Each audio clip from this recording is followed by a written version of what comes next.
This is the sixth in a series of 9 short videos designed to help you learn to use the rubric for instructional development and effectiveness for teachers and students with visual impairments, otherwise known as the RIDE for TVIs. The previous video provided an example of an actual evidence sheet being used to collect data based upon a video lesson. This video will demonstrate how this evidence is used to complete a RIDE for TVIs. While watching this video, you may want to have a printed copy of the RIDE or an electronic copy on another screen.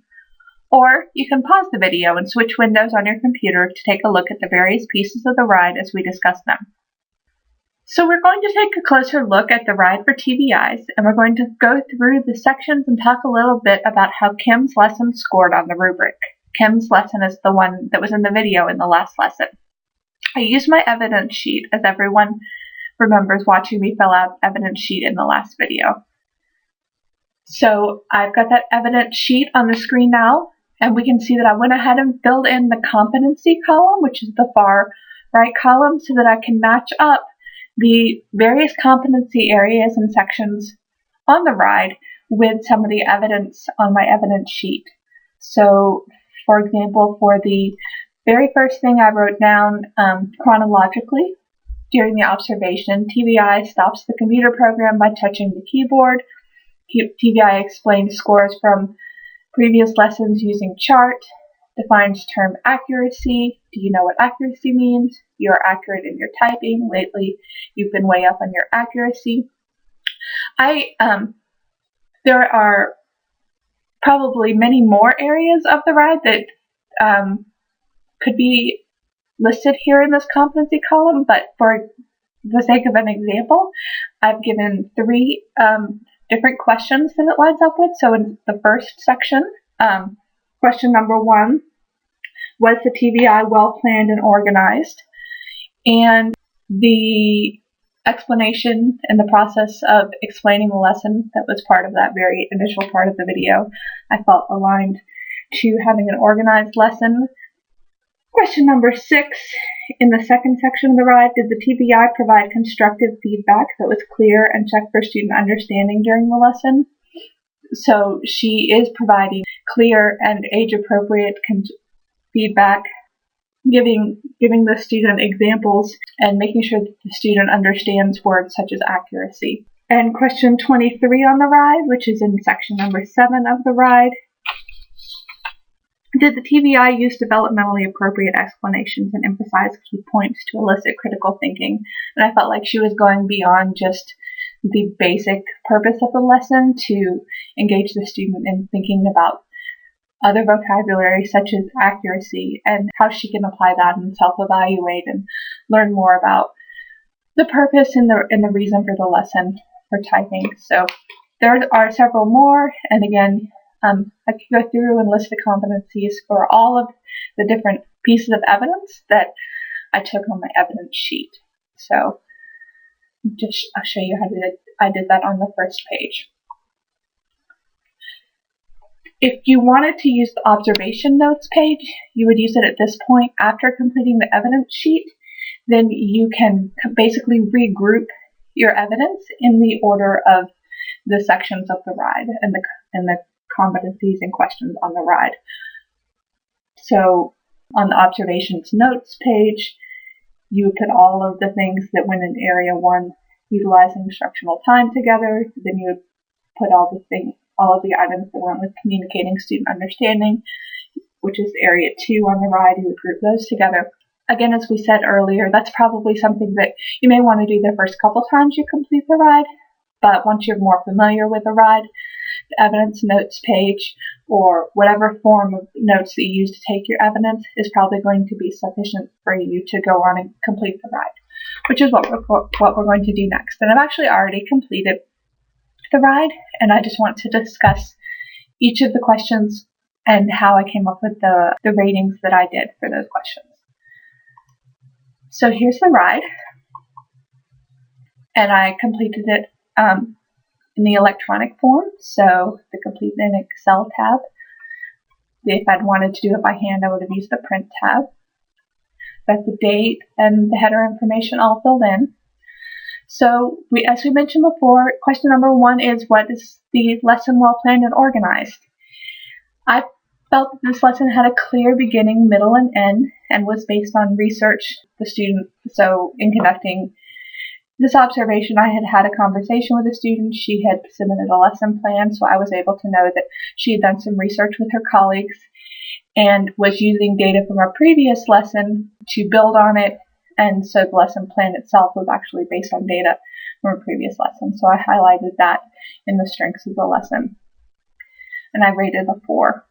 TVI had prepared materials including data collection charts and had pre-adjusted the computer work area to be ergonomically appropriate. So I listed that as the strength.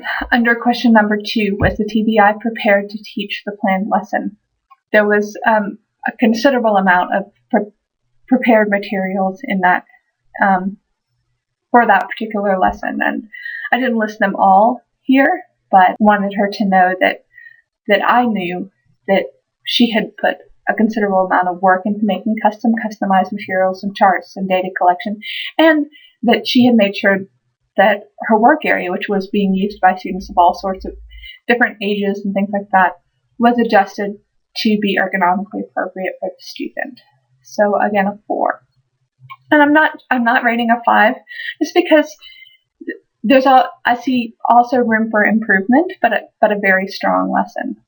So beyond TVI's organized, prepared, and efficient, I felt like she went beyond that, but there was still room for improvement, which is why I gave a 4. For question 3, did the TVI maximize lesson time by ensuring the student was engaged in meaningful activities? This, I thought, was a really strong part of this lesson. Every time that the computer paused for a moment to process something, or they were waiting on the printer or anything like that, she was in conversation with the student. She was asking the student to think about something. She was teaching new skills. She took a moment to review where the period key was.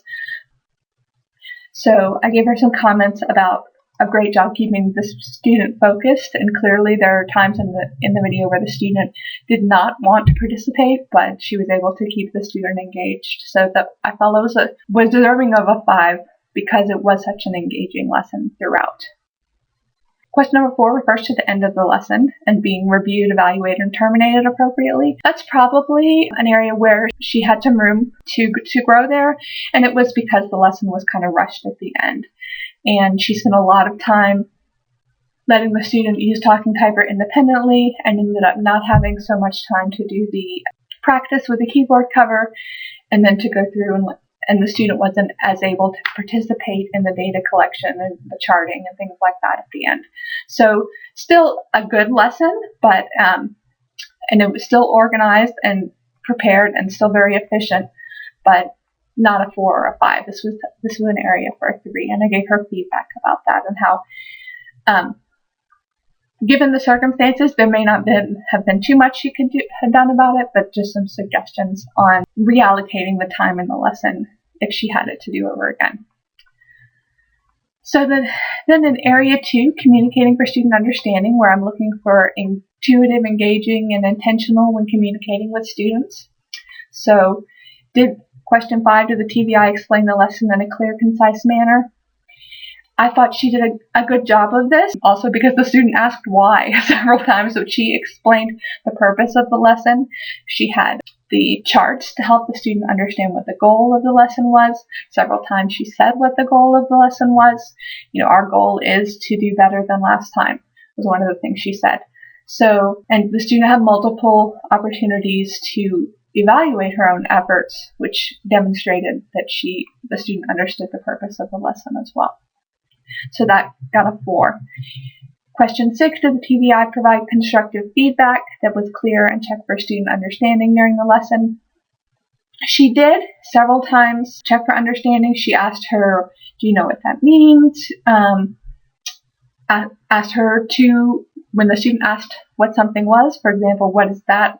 And she asked the student, you read it to me, for example, with the words per minute. But there were also a few times that she just said, good job, but she never said good job at what?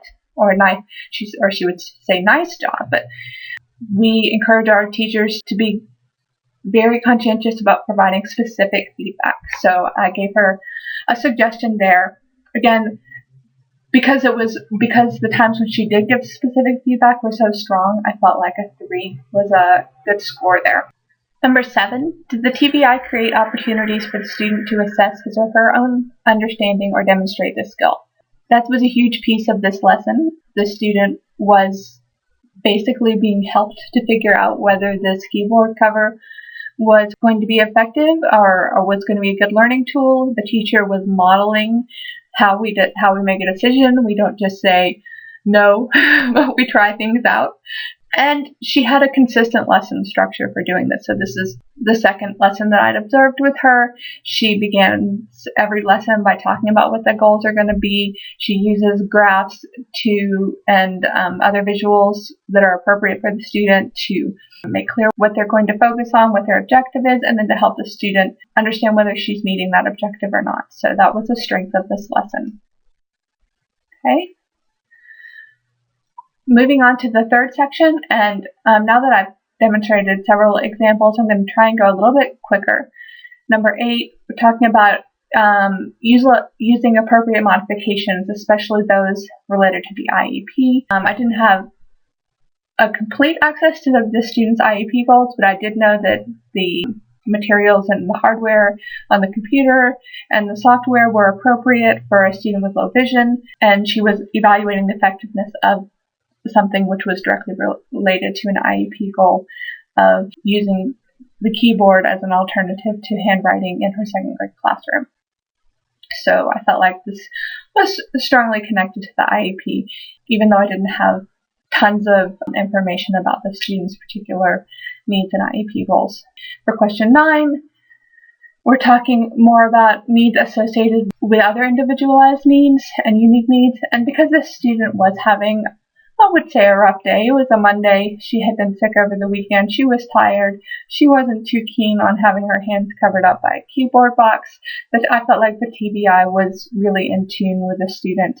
So I wrote that she accommodated for the student not feeling well, for her being anxious, and there was lots of encouragement and minimizing stress. And I think that showed that the student, the TVI was in tune with the individual student's needs. And we rated a 4 there.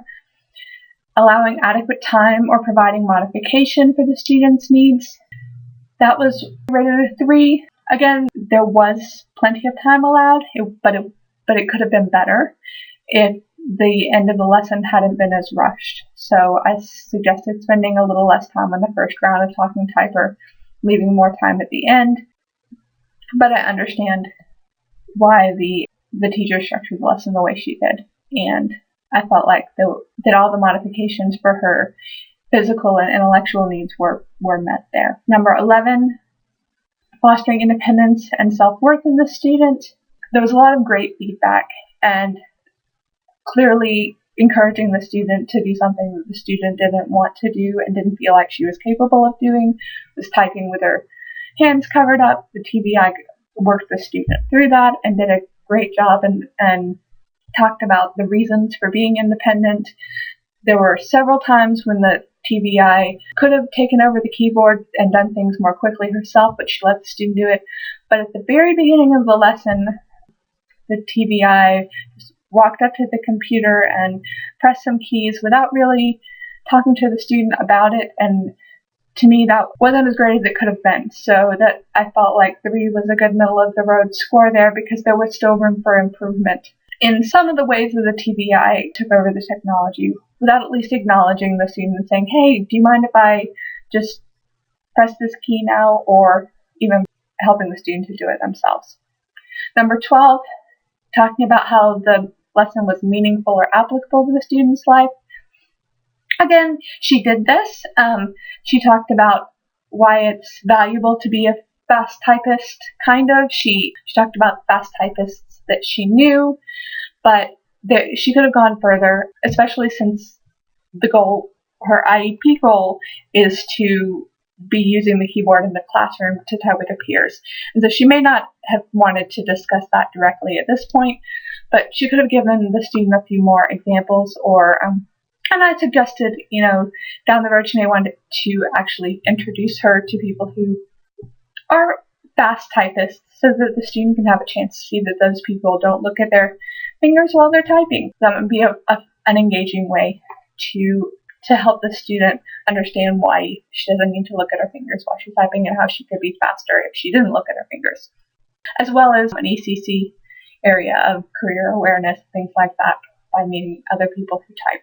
So just a suggestion, and again, it was still a solid lesson, and I felt a 3 was a good score there. Area 4, did the TVI teach the ECC skill area to meet student needs? So multiple areas during the lesson. This was a strength of this lesson. She incorporated so many areas, and part of that was because she used all of her instructional time very well. She promoted self-advocacy and self-determination by encouraging the student to read for herself, to say what she thought, to make choices. And of course, and this is a second grader, so being age appropriate, she incorporated reading. With the charts, she incorporated math and compensatory. So compensatory academic skills. Of course, there was a lot of technology. So I felt like this lesson demonstrated several areas of ECC integrated into the lesson. As far as demonstrating evidence-based practices, I thought she did all of the things that I had provided as suggestions for her during the previous ride that I had completed for her. I provided her another suggestion here of checking to see if 20 words a minute is really the appropriate typing goal for the second grader at this time. If the goal is just to be able to keep up with her peers in second grade who are handwriting, well, according to a couple of resources that I found, and one of them that I cited here, the average handwriting speed for a second grader is only 6 or 7 words a minute. So if she's keyboarding at 6 or 7 words a minute, she's doing a great job, and a little bit faster than that, and she'll still probably be able to keep up with her peers, although there will be just the additional setup time of using computer and stuff like that. Down the road, definitely we want to get up to 20 words a minute and faster, but for a second grader, she's doing pretty good. And so just wanted to encourage Kim to take a look at that, but still lots of good data collection and incorporating the ACC, looking at accommodations for the students. She really had that down pretty well. 15, appropriate and consistent data collection. Again, a super strength of this lesson. I was so excited that she was doing the charts and having the student participate in the charts, basically a progress monitoring system that at the end of the lesson she had her data for whether the student was making progress on the keyboarding program, that the student was engaged as well. The student enjoyed the coloring and the self-determination of picking out the colors and making the graph and having ownership there. Really well done, and I could see that her lessons were building on each other and that she was using the data effectively to plan in her lessons. So Area 5 was the learning environment easy to navigate and organized. Everything was in place and everything was appropriate, nothing exceptional here, so that's where I went with a 3, but it was, the computer was adjusted to the student's height. There was plenty of room for the student to work around, so she had a little customized keyboard tray cover, so there was evidence of that, but nothing extraordinary, so there's a 3. 17, did it include individualized resources and materials that meet IEP goals? Definitely. She had created those charts on her own. She had sought out that keyboard cover. She had the Talking Typer program set up specifically for the student. So there was evidence, and definitely evidence, I thought, at the level of a 4, based on the amount of work that she'd done with customizing the lesson to this particular student's need. 18, did the TVI promote belief that everyone can learn, communicate high expectations? This was another strength of the lesson. She was constantly optimistic and expressing her belief that this student was going to be a good typer, was already doing very well. But she also acknowledged, yeah, I know, it's a Monday, we're all feeling tired, but we got to do what we got to do, and we got to keep moving on. So even when the student wanted to give up, she was able to work through that without ending up in what could have been a tantrum or an outright argument with the student. She let the student make choices and got the student to participate in the trial of the keyboard cover. So I chose a 4 there. Did the TVI utilize appropriate technology solutions to meet the student needs? Talking Typer was, to my knowledge, probably the best program that she could be using for keyboarding at this time, and I thought she was using it well. She let the student have time for independent practice, and then she came in and had a discussion with the student at the beginning, at the end of each independent practice session. So I had talked with her about, down the road, Talking Typer is not necessarily something you need to be there for. It's more of a practice tool, and you do the teaching and Talking Typer does the practice. But she was using definitely appropriate solutions, and a large screen, a high contrast keyboard, so all of those things. Did she integrate technology and tools related to long-term goals? This one could have been a 3 or a 4.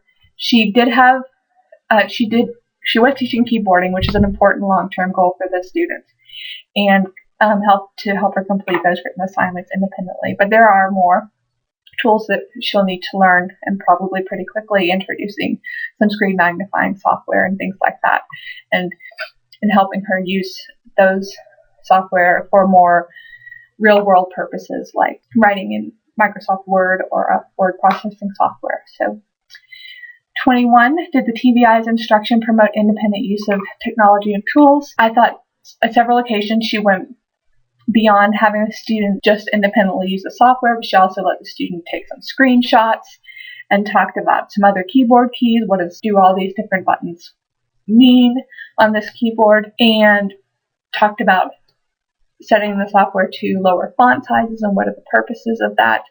So there's still room for growth there. There's still more that the student could have done independently. But for a second grader, I thought that she was definitely encouraging independence on the computer. Area 7 was a student, number 22, student being asked to use critical thinking skills. And here we're looking for patient and promoting student-centered higher order thinking skills. And at the second grade level, and the student is on grade level. So at the outset, I thought, well, this is pretty much a Talking Typer program. There's not a lot of critical thinking involved. But I did see Kim stop to ask her questions and let the student ask questions and answer those questions. And without going off too much on a tangent, but for example, what's that ... symbol? And talking about it with the student. Or when the student went into why do I have to use this keyboard cover? She let those be teachable moments, and at an age appropriate level. The level of 3 showed that she was at that level of promoting, being patient and promoting higher order thinking skills. At different lessons, she might have been able to demonstrate a 4 or a 5. Number 23, did the TVI use developmentally appropriate explanations? I really liked the vocabulary examples in this lesson. Several times the student would ask what something meant, or she would ask the student, do you know what that means? And checking for understanding. And then again, having the student engage in her progress monitoring was also critical thinking, and she asked the student, well, do we want our accuracy to go up or to go down? And that's critical thinking for the student, and to show that she really does understand what the purpose of the charting is. So I thought that was well done. 24, the TVI allow adequate wait time for student processing and response. This student really never demonstrated a need for a lot of wait time, but there were times, especially during the independent practice, where the student was quite slow and was definitely not in any hurry to finish the lesson, but the TVI would just give her a few little prompts to get back to the lesson, but not, excessive amounts of attention, which I thought showed a good understanding of helping the student stay focused on the lesson and not get off track. And the final section, section 8, which in the section involves a lot of what I knew from the TVI's previous conversations with her, from what I observed outside the bounds of this video lesson, and what I saw in her lesson plan. So was there evidence that the TVI collaborates with the classroom teacher, paraeducators, and family members? I've chose a 4 here. She had written about gathering data from the student goes to a public school classroom for several class periods a day, and she had been in contact with that classroom teacher, asking about how the student was doing in keyboarding and how that keyboarding might fit in as a replacement for handwriting during some of the activities. So I felt that she was engaged, definitely working closely with those teachers. She also had discussed being in touch with the student's family, and she had conversations with the student that made it clear to me that she was in regular contact with the student's family. There was evidence that she was also collaborating with the related service personnel. She had gotten the keyboard cover from an occupational therapist. There wasn't a lot more beyond that, and it was something that I had discussed with her supervisor. That was one of the areas that she had identified as wanting to grow in, as wanting to know more about the other service professionals working at the school and getting to work more closely with the OTs and the PTs and things like that. So yes, she was doing it. There was definitely room for more there. 27, was there evidence that the TVI prepares for necessary evaluations? This is totally outside of this video lesson, but I had worked with this student and known that she completed an assistive technology assessment in collaboration with 6 or 7 other people at the school, and was definitely doing that in a multidisciplinary way. So I chose a 4 there. Accessing available resources. She had gotten a hold of the custom-made keyboard cover, the talking typer software, and she was seeking out myself and other people to help her with questions about lesson planning and things like that. So I chose a 4. And since I did the computer-based entry, all the totals have been calculated for me, and the average score comes out to 3.82. I didn't check NA on anything, so it's 107 divided by 28 questions. And in this additional comments section, I just went ahead and mentioned that Kim had mentioned that her student had previously been ill and was tired during the lesson, but also applauded Kim for keeping her engaged and staying positive, and that she clearly had great rapport with the student. So to the greatest extent possible, I try to put that great job, great rapport, those things that are not really concrete, and save that for the additional comment section. And in the strengths of less and suggestions for improvement area, I try to be as specific as possible to provide examples of when the student did something or how the student could improve the lesson. So that's how you complete a ride. Now you have a model and an example. And we're going to wrap up the webinar in just a few more videos. And the next video will give you the steps for the final practice evaluation.